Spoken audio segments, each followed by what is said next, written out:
I'm outside here to do a few little fun things on this Saturday morning. Morning is my favorite time of the day, I think. I love to get up early before everybody else. And today we're gonna be picking some wild violets. I think I might have waited almost too late. There's still a few down here by our pool deck, and I've got a few more spots where I've got some, but they're such a tiny flower, and I need like 2 to 3 cups of loosely packed flowers to make some wild violet jelly. If you've never made it, it's really pretty and it's really good.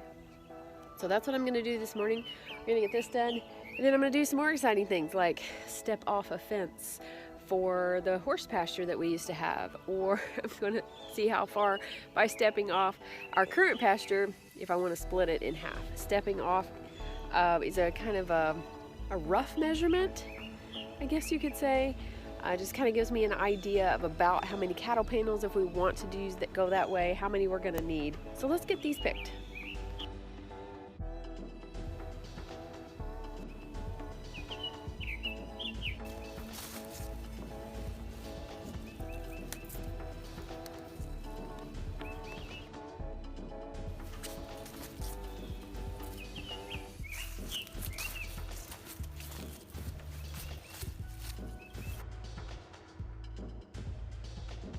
Sometimes you have to move the leaves around a little bit. The green has really gotten up. These have been blooming for a little bit, and the leaves now have kind of come up above them. So I probably should have picked these about a week or so ago, maybe. Okay, so I think I got most of them over there. I actually transplanted some over here by my greenhouse. I'm gonna go over here and see. I saw them coming up the other day. So see if there's any blooms over here. I do not see any blooms over here. I planted some all along the greenhouse. You can see some of them coming up right here. These are all the wild violets coming up, but no blooms. So I only got about a cup. So I'm gonna have to remember where the other ones are and go see if I can find some more, or just half the recipe, I guess. The only thing with the wild violets is once you pick them, then they don't come, like they don't bloom again. Not like the dandelions that just seem to keep on blooming.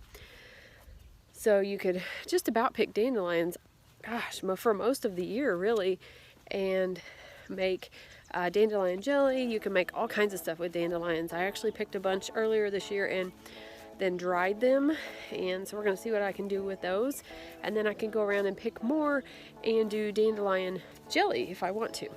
So this is what I call my holding tree. This is just a cedar tree over by the house, and any plants that I get and I don't know where to put, I just kind of put them around this tree for right now. And I'm not sure where I got these from, how I ended up with these wild violets. And with all the ones over there by the pool deck, I'm not real sure if they came with something, if I actually planted them by seed, or how I actually got them. Not real sure. But I have lilies over here, I have yarrow, some irises from my grandma, and another plant that I'm not real sure what it's called, and some wild violets. And it looks like some clover growing in there as well that I need to pick. All right, so I just did a whole bunch of talking and I wasn't recording it.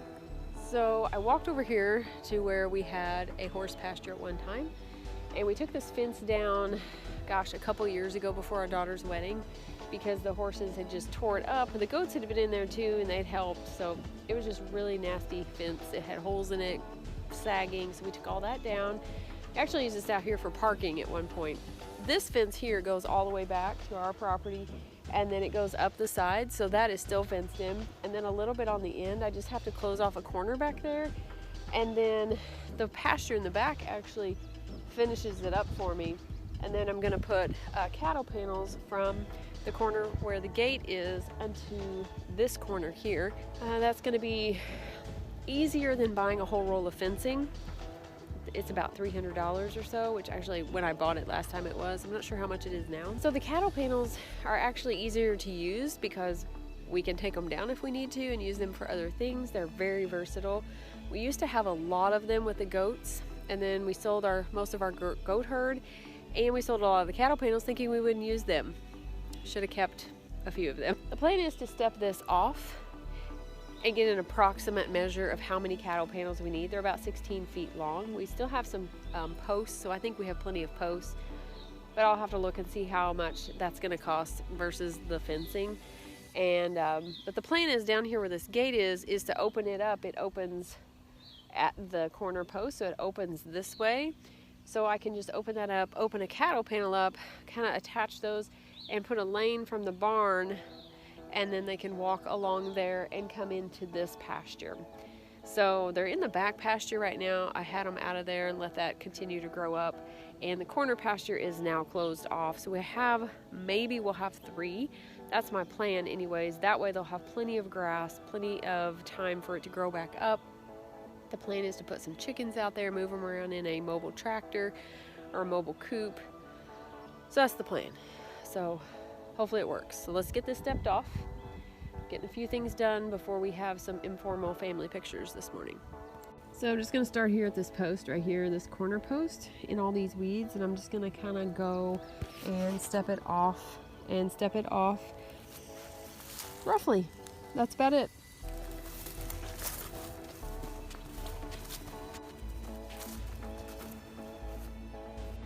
So about 39 steps times 3 would be my approximate measurement. Annabelle would like to come say hi. She probably thinks that I have food over here. She's losing her winter coat and getting a lot lighter. And the flies are out, of course, but yeah, she's getting a lot lighter. She's really sweet. Aren't you, Miss Annabelle? All right, so I just did a rough calculation. I think that's actually going to cost more than what I wanted. So if it's 39 steps, which I think I counted right. So we're going to round that. So we multiply that by 3 feet and then divide that by 16 feet because that's how long the cattle panels are. And then I multiplied it by 25. The cattle panels are about $23. So I'm just going to add a little for tax. That's about $200. I don't know that that would be a good idea. We'll have to wait and see. Because I could spend $200 and put it right here, and then that's all I could do. Or I could buy a roll of fencing if it's still $300 and actually get like 300 feet. So I could actually fence this. It's not as easy to move and take down like it would be permanent, and we would actually have to put in a gate, so that is more money there. Because we definitely want a big gate because we want the tractor to be able to get into here. So that's another expense. So I need to think of that too. And then, but I could divide this back pasture in half as well with that fencing, but then that would require another gate as well that the tractor could get through. So that would be a roll of fencing, 2 large gates, and well, not super large, but the same width as that, the one that we have now, and possibly more fence posts. Because I'm not sure that we would have enough to do this here and split the pasture in half. So that's gonna need a little bit more calculating, I think, and to see what I really want to do there. But I think I do really want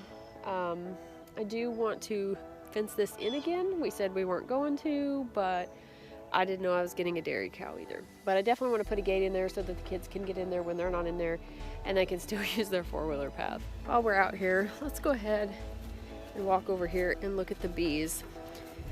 A friend of mine down the road had a couple of swarms the other day, and so I went and got them.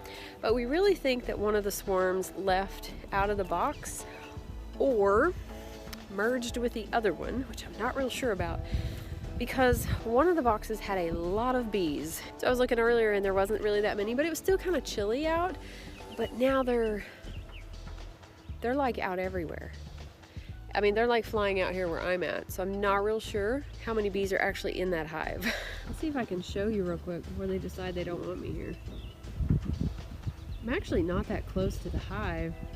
And believe it or not, I can usually mow around the hive and push mow around the hive. I'm not so sure about this one because they're buzzing around me right now, and I mean, they're pretty busy, but I can see them. I mean, they're everywhere. So I'm gonna have to do a little bit of research and see, because I actually put a whole thing of sugar water out let's see, 2 days ago on Thursday evening. So, and it's over halfway down. So we'll see how that goes. And usually I can come out here and switch it no problem, but I'm not so sure about with this set of bees. Do you ever look around your farm, homestead, whatever you have, and think, wow, I really have a lot of work to do?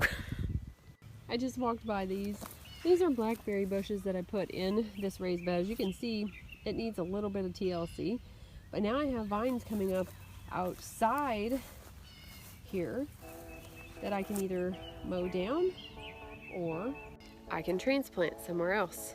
I really have to come up with a good system for these blackberry vines. I thought this was going to work, but I'm not so sure that it's going to be easy to get those out of there.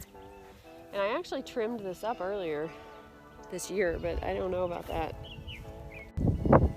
So here are the runners from the other strawberries, and just 2 plants last year, only 2 plants. I'm not real sure what tree that is. I think it's a tangerine. I'm not real sure. This one, on the other hand, I do know what it is. It is a peach tree, and the frost did not get it either. I'm not real sure if I need to go through and actually pick some of these off, because there's a lot of on here actually. So our blueberry bushes, they actually bloomed this year, and I think we're actually going to have some blueberries. I have not gotten really blueberries off of these before. I'm not sure why. And these I've had for years, and really, I'm not sure what's up with these. I think the frost killed a lot of these blooms off, because there's really not much on it. I'm looking at this one next to it, and there's some. I guess we'll see once the blueberries actually start getting bigger how many is actually on the plant. That one looks really good. It looks like it's going to do really well. So let's head over here as we get back to the garden. This is where the actual blackberries started whenever I got a start from my father-in-law, and they won't ever probably go away here because you can't really get rid of them. I'm not really sure how to get rid of them. So I'm gonna try to get this a little bit more organized. I don't know. I've seen people that have like these beautiful blackberry rows, and they're just so neatly trimmed, and yeah, I don't know how they do it. I guess lots of work and maintenance, but so far mine have not turned out like that. Show you the garden. So the stuff has really taken off. There's a lot of cabbage, and there's some broccoli and cauliflower in here. Same thing over here. Got a lot of cold weather crops. These are my potatoes. They have taken off like crazy. So I've definitely got to get some more dirt in there. I've got some potted plants over there of potatoes that are taking off as well, and more dirt. This is empty. I've got to put some tomatoes and peppers in there. I do have my beets planted, and you can see, let's see if the camera will focus in on one of these. Let's see here. Yeah, there's like a little bitty green coming up. That's not the right green. There's like a little, like right there. There's a little beet coming up. There's some more beets coming up right here. So these are coming up good. This over here is kind of going crazy as well. Giant red mustard does well. I planted it last year, and this is what it looked like. So it does really well. It has some icicle radishes and some sugar snap peas coming up the sides. Planted the kale over here. I could probably pick some of that off. More snap peas coming up over here. And now this kohlrabi is doing so good. This is the first year I'm growing it. If you'll look back, you can get in here and look. Got leaves little kohlrabi. Actually got dill coming up in here that I planted last year. And but I've got thyme in here that stayed, and some more kohlrabi and cabbage and things that I planted when others didn't do so well. And then, minus the weeds, there are onions in here that I've really never grown before. And then the Tom Thumb lettuce is here. And then we just got a mix of greens over here. Yeah, I'm pretty sure the mix of greens can probably go ahead and start being cut and used. The asparagus bed is doing really well. I've been taking asparagus off of it, and it looks like it's going to start going to seed. This one down here I planted from seed, let's see, last year. So actually I haven't taken anything off of it it will grow until next year and we'll see how it does. But you can see some of it's already coming up and going to seed, and I try to snap them off pretty early.